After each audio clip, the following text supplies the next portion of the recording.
क्या आपने सोचा है कि आपके सर दर्द का कारण या हल्के से डिजीनेस का कारण या कई बार आप कंफ्यूजिंग महसूस कर रहे हैं, कंसंट्रेट नहीं कर पा रहे हैं, ये सारे सिम्टम्स लीड कर सकते हैं ब्रेन एन्यूरिज्म की। Hello friends and welcome to radio Manav Rachna 107.8 FM. मैं हूं आरजे भावना और रेडियो मानव रचना 107.8 एफएम पर आपके लिए खास चर्चा लेकर आ गई हूं। आप सभी को पता है आज है वर्ल्ड ब्रेन डे, और अगर आपको नहीं पता है तो मैं आपको बता देती हूँ कि आज पूरा विश्व ब्रेन डे मना रहा है। तो आज आपके ब्रेन से रिलेटेड बहुत सारी बातें करने वाली हूँ और बहुत सारी जानकारी लेकर आई हूँ ब्रेन एन्यूरिज्म के बारे में। अगर ये टर्मिनोलॉजी आज आपने पहली बार सुनी है तो मैं आपको बता दूं कि आज हम पूरे विस्तार से इसके बारे में बहुत सारी बातें बताने वाले हैं। और ये एक्सपर्ट एडवाइस देने के लिए मेरे साथ आज स्टूडियो में है डॉक्टर विक्रम दुआ, जो कि डायरेक्टर और हेड है department of neuro and spine surgery accord super speciality hospital greater Faridabad. और आज ब्रेन एन्यूरिज्म पर हम इनसे ढेर सारी बातें करेंगे और उसके लिए मैं इनका स्वागत करना चाहूंगी रेडियो मानव रचना 107.8 एफएम के स्टूडियो में। Thank you. नमस्कार, मैं डॉक्टर विक्रम दुआ।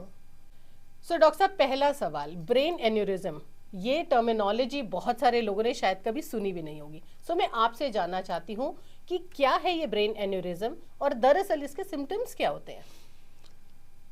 ब्रेन एन्यूरिज्म का मतलब है दिमाग के अंदर एक जिसको हम कहते हैं कि एक थैली की तरह जो ब्रेन की ब्लड वेसल्स होती हैं, अगर वो कहीं पे भी उसकी वॉल वीक होती है तो वो ब्लड फ्लो जब चलता रहता है उसमें से, तो प्रेशर के कारण से वो एक गुब्बारे की तरह या थैली की तरह फूल जाती है जी। तो उसको हम ब्रेन एन्यूरिज्म बोलते हैं जी। इसकी प्रॉब्लम ये है कि जैसे हम देखें कि एक पर्टिकुलर एक छोटा सा पार्ट है ब्लड वेसल का, और वो फूल के इतना बड़ा हो गया तो ऑटोमेटिकली थिंड आउट हो जाएगा। तो थिंड आउट हो जाएगा तो उसके एक फटने का रिस्क रहेगा। तो इसके कारण से जो प्रॉब्लम आती है वो यही है कि ये ब्रेन हेमरेज कर सकता है। दोस्तों, ब्रेन एन्यूरिज्म, अगर ये टर्मिनोलॉजी आज आपने पहली बार सुनी है तो मैं आपको बताना चाहूंगी कि ये जो टर्मिनोलॉजी है या ये डिजीज कहना चाहिए, बहुत सारे लोगों को होती है लेकिन लोगों को पता ही नहीं होता है। पता इसलिए नहीं होता है क्योंकि उन्हें सिम्टम्स नहीं पता होते हैं। डॉक्टर साहब, सिम्टम्स क्या होते हैं ब्रेन एन्यूरिज्म के? देखो, कॉमन सिम्टम तो हेडेक ही है जी। यूजुअली जब भी मतलब मैं कहूँ कि जो अनरप्चर्ड एन्यूरिज्म पता लगना, ये तो बहुत रेयर होता है। ये तो अचानक कभी किसी और कारण से आपने कभी ब्रेन का एमआरआई कराया या बाय चांस ब्रेन की एंजियो करा ली for some other reason also, तो कभी पिक हो गया, अनरप्चर्ड पता लग गया। मोस्ट ऑफ द एन्यूरिज्म जो हैं वो जब रप्चर हो जाते हैं, मतलब जब फट जाते हैं, तभी पता लगता है, जिससे कि ब्लीडिंग हो जाती है। सो जब ब्लीडिंग होती है तो कॉमन सिम्टम क्या होगा? हेडेक होगा। हेडेक के साथ वॉमिटिंग हो सकती है, चक्कर आ सकते हैं, थोड़ा अगर ज़्यादा हो तो अनकॉन्शियस हो सकता है patient. So these are the common symptoms. सोच के देखिए कि हेडेक होना कितनी कॉमन चीज है, और आज के जमाने में जिस किसी को दर्द होता है तो एक गोली खा लीजिए आप, जो कि आपको केमिस्ट से नॉर्मली मिल जाएगी, और साथ में गर्म चाय या कॉफी, जो भी आप प्रेफर करते हैं। लेकिन क्या आपने सोचा है कि आपके सर दर्द का कारण या हल्के से डिजीनेस का कारण या कई बार आप कंफ्यूजिंग महसूस कर रहे हैं, कॉन्सेंट्रेट नहीं कर पा रहे हैं, ये सारे सिम्टम्स लीड कर सकते हैं ब्रेन एन्यूरिज्म की।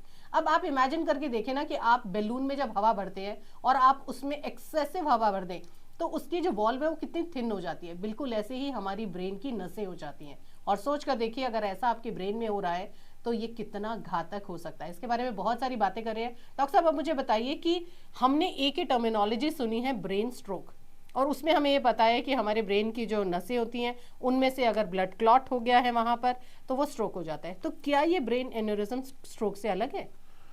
ब्रेन स्ट्रोक एक वाइडर टर्म है जी। ब्रेन स्ट्रोक का मतलब ये है कि ब्रेन का एक हिस्से ने फंक्शन करना बंद कर दिया जी।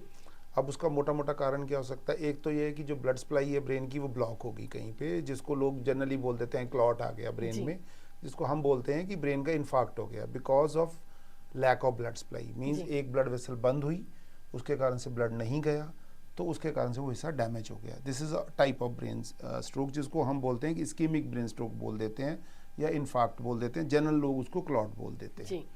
दूसरा होता है जो ब्रेन हेमरेज के कारण से होता है, मतलब ये हुआ कि खून की नाड़ी जो थी वो फट गई और उससे खून बह गया, हेमरेज हो गया। सो ये हेमरेज का कॉमन कारण तो यूजुअली हाई बीपी ही होता है। The common reason for brain haemorrhage is high BP, जी। बट ब्रेन एन्यूरिज्म जो है वो भी एक रीजन है ब्रेन हेमरेज का। So I can say brain aneurysm is one of the reasons for brain stroke. भाई मैं हमेशा कहती हूँ हाई ब्लड प्रेशर होना बिल्कुल वैसा ही है जैसे आपके शरीर में सुनामी चल रही है खून की। इमेजिन करिए ना कि जिस स्पेस पर आपके ब्लड को चलना चाहिए वो उससे ज्यादा गति से चल रहा है। सो होगा क्या, कहीं ना कहीं तो वो क्षति करेगा ही, कहीं ना कहीं हार्म तो ये करेगा ही। और यही कारण होता है कि धीरे धीरे ऐसी बीमारियां घर करने लग जाती हैं। सो जरूरत क्या है, प्रिवेंशन की। लेकिन उससे पहले जरूरत है इसके बारे में अवेयरनेस की। क्या आपको ये पता है कि ब्रेन एन्यूरिज्म क्या होता है? आज इस चर्चा के जरिए आपको जरूर पता लग रहा है, लेकिन हम आपको बताने की कोशिश कर रहे हैं कि अगर आप इन डेप्थ इसकी आज नॉलेज ले लेते हैं तो आने वाले भविष्य में अगर आप किसी से भी ऐसे मिलते हैं तो आपको अंदाजा तो होगा कि कभी भी अनट्रीटेड हेडेक जो है वो ब्रेन एन्यूरिज्म हो सकता है। कभी आपको डिजीनेस लग रही है या आपको महसूस हो रहा है कि स्प्लिटिंग हेडेक है और लोग सोचते हैं शायद माइग्रेन का ऑनसेट है।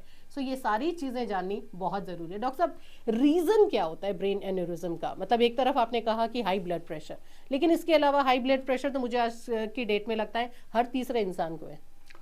नहीं, एन्यूरिज्म हाई ब्लड प्रेशर के कारण से नहीं होते। एन्यूरिज्म यूजुअली तो वैसे इसलिए होते हैं कि जो खून की नाड़ियाँ हमारी बनी हैं, जब भी बनावट में बनी, उनमें यूजुअली अगर कोई एबनॉर्मलिटी होती है जी। तो जिससे कि ब्लड का फ्लो एक नॉर्मल डायरेक्शन में नहीं चल पा रहा, तो वो एक जगह हिट करता है तो वो यूजुअली एन्यूरिज्म बन जाते हैं। This is the common reason for it. बहुत क्लियर कट रीज़न नहीं मालूम है। बीपी के कारण से ब्रेन एन्यूरिज्म्स नहीं बनते हैं, एन्यूरिज्म्स होते हैं तो होते हैं, ये वाली बात है। जो चीज़ आप अभी एक कह रहे थे, हेडेक वाली बात कह रहे थे कि हेडेक तो कॉमन चीज़ है, तो अब क्या हेडेक वाला हर बंदा एन्यूरिज्म के लिए अपने आप को इन्वेस्टिगेट कराए? ऐसी ज़रूरत नहीं होती है। हेडेक जो होती है एन्यूरिज्म की, बड़ी एक टिपिकल हेडेक होती है।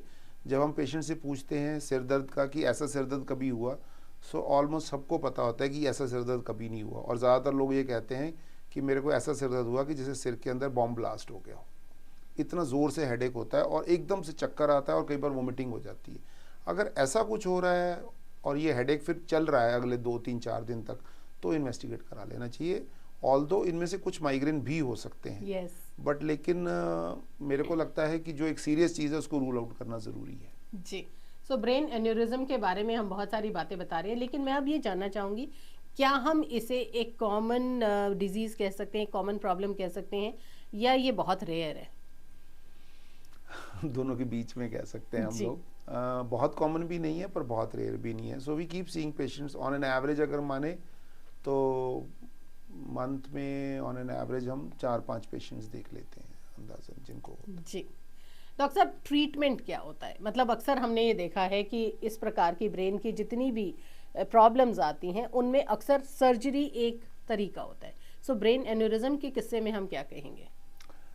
देखिए, ब्रेन एन्यूरिज्म जैसा मैंने बोला कि एक गुब्बारे की तरह फूल जाता है और वो उसकी वॉल थिन होती है। जी। तो जब वॉल थिन, इसका मतलब इलाज क्या है? इलाज ये है कि उसको बंद कर दें ताकि वो फटे ना। यस। सो 2 बेसिक ट्रीटमेंट्स हैं। एक तो सर्जिकल ट्रीटमेंट है जिसको हम बोलते हैं, हालांकि दोनों को ही मैं सर्जिकल बोलूँगा। एक ओपन सर्जिकल ट्रीटमेंट जिसमें कि हम ब्रेन ओपन करके और जहाँ पे वो एन्यूरिज्म है वहाँ जाके जो उस एन्यूरिज्म की नेक होती है जहाँ से वो अराइज हो रहा है वहाँ से उसको ब्लॉक कर देते हैं, क्लिप लगा देते हैं। क्लिप होता है, एन्यूरिज्म क्लिप कहते हैं, उससे ब्लॉक कर देते हैं, जिससे कि वो ब्लड कभी भी उसके अंदर जाएगा ही नहीं। तो नहीं जाएगा तो फटेगा नहीं, एक सिंपल सा है। दूसरा एक जो एक और तरीका है वो जिसको हम बोलते हैं एंडोवेस्कुलर बोलते हैं। एंडोवेस्कुलर को अगर मैं जनरली कहूँ तो एक कॉमन समझने के लिए है कि जैसे हार्ट में कहते हैं ना, एक ओपन हार्ट सर्जरी हो गई और एक हो गया कि जैसे हम स्टेंटिंग कर देते हैं जिसमें, है ना। तो जैसे स्टेंटिंग करते हैं ऐसी एंडोवेस्कुलर से हम कैथेटर लेके एन्यूरिज्म तक जाके और एन्यूरिज्म को ब्लॉक कर देते हैं बाय यूजिंग द कॉइल्स। तो अगेन पर्पस वही होता है कि अगर ब्लॉक हो गया तो उसके अंदर ब्लड जाएगा नहीं तो फटेगा नहीं। So both the treatments are available. Decide हम कैसे करते हैं? कुछ एन्यूरिज्म्स हैं जो सर्जिकली बेटर ट्रीट किए जा सकते हैं, कुछ एन्यूरिज्म हैं जो सर्जिकली बहुत हाई रिस्क होते हैं और एंडोवेस्कुलरी बेटर ट्रीट किए जा सकते हैं। तो एक तो हमारा रीज़न तो यही होता है और बाकी पेशेंट की मर्जी होती है, whichever way they want, some prefer surgery, some prefer endovascular treatment.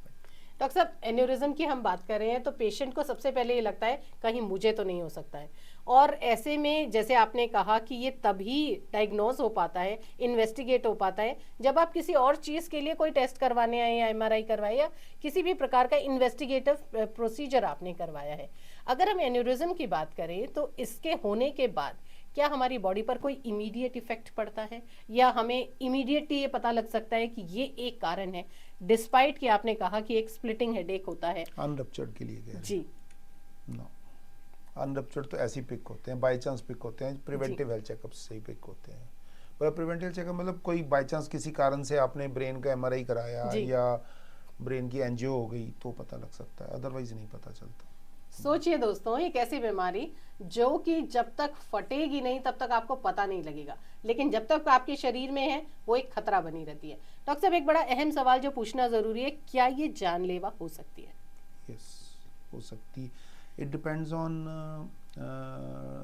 How much patient has blood. जी, जब एनेरिज्म फटता है कई बार क्या होता है कि बिल्कुल एक जस्ट स्मॉल लीक हुई, एक सीवियर हेडेक हुआ और बस सेटल हो गया अगले 4-5 दिन में, जिसको हम नॉर्मली सेंटिनल लीक्स बोलते हैं, और बहुत सारे पेशेंट्स में ये होती भी हैं, जी। हिस्ट्री होती है, पर जिसको उन्होंने इग्नोर कर दिया। सो वो तो ठीक ठाक है, अगर वो आ गया हमारे पास और मान लो ट्रीट हो गया तो बात ख़त्म, कोई प्रॉब्लम नहीं आई। लेकिन ऐसा भी होता है कि ब्लीड इतनी बड़ी हो गई कि पेशेंट बिल्कुल अनकॉन्शियस आया, आते ही सीधा वेंटिलेटर पे चला गया, सो ऑटोमेटिकली उनमें मोर्टेलिटी है, उनमें डेथ का रिस्क काफ़ी है। सो बेसिकली आई वुड से मोर्टेलिटी डिपेंड इस बात पे करती है कि पेशेंट किस कंडीशन में हमारे पास आया। जी। जो बेटर कंडीशन में आते हैं उनमें मोर्टेलिटी बहुत कम है, ना के बराबर है, लेकिन जो बुरी कंडीशन में आते हैं उसमें बहुत हाई है, मतलब it could be up to 80-90% also. Doctor साहब, डिफ्रेंशिएट कैसे करें? मतलब मैं हमेशा डॉक्टर से ये पूछने की कोशिश करती हूँ कि इस चीज़ के लिए हम किसे जिम्मेदार ठहराएं? लाइफस्टाइल को, जीन्स को? क्या ये जेनेटिकली ट्रांसफर्ड हो सकती है? मान लीजिए कि आज आपको पता लगा आपके परिवार में किसी को ब्रेन एन्यूरिज्म है, हालांकि उन्होंने सर्जरी करवा ली, बट क्या आने वाली प्रोजनी को ये चांस हो सकता है कि उन्हें ये हो? या हम किसे जिम्मेदार ठहराएं? लाइफस्टाइल को ठीक करने की ज़रूरत है इसे ठीक करने के लिए? जेनेटिक तो नहीं होती है, जेनेटिक नहीं होती है। मैं कहूँगा आपकी ज़्यादातर केसेस में तो आपकी किस्मत है कि आपका जब बना ब्लड वेसल्स का आर्किटेक्चर, तो उस टाइम पे अगर कुछ एबनॉर्मल हुआ तो रिस्क बढ़ गया। जी, इनको हम कुछ चेंज नहीं कर सकते। The only thing which we can change partly, I would say, जो थोड़ा सा एक इफेक्ट है वो स्मोकिंग का है। जी, जो स्मोकर्स होते हैं they have a higher risk of brain aneurysms, पर ये भी बहुत बड़ा नहीं है, बट यस, अगर आप ठीक करना चाहते हो तो स्मोकिंग क्विट कर दोगे तो मे बी दैट हेल्प्स। जी। डॉक्टर साहब, हमेशा ये देखा गया है किसी एक बीमारी के साथ कोमॉर्बिड 2-4 बीमारियां जरूर साथ में होती हैं। मान लीजिए कि आप हाइपरटेंसिव हैं या आपको डायबिटिक हैं तो आपको हाइपरटेंसिव होने के चांसेस हमेशा रहते हैं। ब्रेन एन्यूरिज्म के साथ क्या कोई और बीमारी साथ आती है, या किसी और बीमारी के कारण, मान लीजिए आप डायबिटिक है या आपको कोई और स्ट्रोक के चांसेस हुए हैं, इसके बाद ब्रेन एन्यूरिज्म होने के चांसेस हो सकते हैं? नो। सो दोस्तों, बीमारियों के केसेस में तो आप ब्रेन एन्यूरिज्म से बच सकते हैं, यानी आप डायबिटिक हैं या आपको कोई और परेशानी है, हाइपरटेंसिव है, तो इस बात से आप निश्चिंत हो सकते हैं कि आपको ब्रेन एन्यूरिज्म नहीं होगा। चलिए अब बात करते हैं उस चीज़ की जो सबसे ज़रूरी और अहम है कि हम इसे प्रिवेंट कैसे करें, और क्या इसकी एक सही मेडिकेशन लेने से हम जिंदगी भर इससे निश्चिंत हो सकते हैं। जैसे स्ट्रोक के पेशेंट्स को एक लंबे समय तक ब्लड थिनर्स पर रहना पड़ता है, हमें पता है, क्योंकि आज एक क्लॉट बन गया है तो आने वाले समय में, भविष्य में एक क्लॉट बन सकता है। सो ब्रेन एन्यूरिज्म के बाद भी क्या एक लंबी मेडिकेशन की ऐसी ज़रूरत पड़ती है, या उसके बाद इंसान एक स्वस्थ जिंदगी जी सकता है? प्रिवेंशन के लिए जो आपने बोला, जी। एक तो मुझे लगता है कि जो मैंने अभी बोला था, स्मोकिंग बंद कर दें। दूसरा ये है कि अगर सेंटिनल लीक जैसा होता है, कोई जी। बहुत सीवियर हेडेक हुआ जो बिल्कुल एकदम जैसा लगा कुछ फट गया सिर के अंदर, और साथ में चक्कर आए, वोमिटिंग हुई, तो इग्नोर ना करें, उसको एक बार चेक करा लें। So we will be able to pick a few aneurysms अपने आप। तीसरी चीज़ आपने क्या पूछा था अभी? कि क्या ऐसा होता है कि अगर मान लीजिए किसी को एन्यूरिज्म हुआ और उसके बाद Okay, उसने उसका ठीक। इलाज करवाया और उसके बाद वो एक स्वस्थ जिंदगी जी नहीं, सकता अगर है? एक बार ट्रीटमेंट हो गया और कंप्लीट हो गया, एक बार एनरिज्म बंद हो गया, done, nothing, no problem, normal life. So देखिए, इस बात का खतरा आपको नहीं रहता है कि मान लीजिए खुदा न खास्ता आपकी उम्र बहुत कम है या फिर आपकी उम्र बहुत ज़्यादा है और आपको एक बार ब्रेन एन्यूरिज्म हुआ है। सो उसके बाद इस बात से डरने की जरूरत नहीं है कि आज डिटेक्ट हो गया तो आने वाले समय में भविष्य में आप एक एटॉमिक बॉम्ब पर बैठे हैं कि न जाने कब टिक होने से ये ब्लास्ट हो जाए। आप निश्चिंत हो सकते हैं। लेकिन क्या कभी आपने किसी पेशेंट में ऐसा देखा है कि मल्टीपल ब्रेन एन्यूरिज्म, मतलब होते एक ही उसमें बहुत सारे ऐसे हो जो अपने आप में काफी घातक हो सकते हैं? होते हैं, कुछ कुछ पेशेंट्स आते हैं जिनके मल्टीपल ब्रेन एन्यूरिज्म्स होते हैं, बल्कि कई बार राइट और लेफ्ट दोनों साइड्स पे होते हैं। जी तो वहाँ पे कई बार हमें मल्टीपल सिटिंग्स में करना पड़ता है। पहला वो करते हैं जो ब्लीड किया हो। जी। अब उसके अलावा कुछ अगर अनरप्चर्ड पता लग गए तो फिर अगली सिटिंग्स में हम करते हैं। ऐसे होता है, बहुत कॉमन नहीं है बट होता है ऐसा मल्टीपल। बहुत सारे सवाल पूछ रही हूँ मैं डॉक्टर साहब से, सिर्फ इसलिए कि आप तक सही और पूरी जानकारी पहुंचे। आज वर्ल्ड ब्रेन डे है और कोशिश कर रही हूँ कि न सिर्फ आप अपने मस्तिष्क को स्वस्थ रखें, लेकिन इसे आप इस तरीके से रखें कि आप जिंदगी को खुशहाली से बिता पाए। आज वर्ल्ड ब्रेन डे है डॉक्टर साहब, क्या खास कहकर जाना चाहेंगे हमारे सभी लिसनर्स को? अपने सेहत का ख्याल कैसे रखा जाए और जिंदगी में खुश कैसे रहा जाए जिससे कि आप अपने ब्रेन को स्वस्थ रख सकें? ब्रेन को स्वस्थ रखने के लिए सब चीज़ें ही चाहिए। एक regular exercise, mental as well as physical both, जी, एंड अच्छी diet, healthy and nutritious diet. और खुश रहने के लिए तो खुश ही रहना चाहिए। वो तो देखो आप जैसे रह रहे हो ऐसे ही रहना चाहिए। खुश रहने के लिए आपको सुनना पड़ेगा रेडियो मानव रचना 107.8 FM, क्योंकि हम हैं खुशियों का भंडार। आपके लिए ढेर सारी जानकारी लेकर आते हैं, बहुत सारा म्यूजिकल एंटरटेनमेंट लेकर आते हैं और आपको खुशी नहीं स्वस्थ भी रखने की गारंटी लेते हैं। फिलहाल मैं ले रही हूँ आप सभी से इजाजत। तहे दिल से धन्यवाद डॉक्टर विक्रम, आज आप हमारे स्टूडियो में आए और आपने हमारे सभी लिसनर्स को इतनी बेहतरीन जानकारी दी। Thank you ma'am. अपने आप को स्वस्थ रखिए, हंसते रहिए, मुस्कुराते रहिए। आज वर्ल्ड ब्रेन डे है, अपने दिमाग को वहीं लगाइए जहां आपको लगता है जरूरी है, लेकिन दिमाग और साथ के साथ ब्रेन, इन दोनों के स्वास्थ्य के लिए अपनी सेहत का ख्याल जरूर रखें। जुड़े रहिए रेडियो मानव रचना 107.8 FM के साथ। आरजे भावना ले रही है आपसे इजाजत। Feel good, feel live.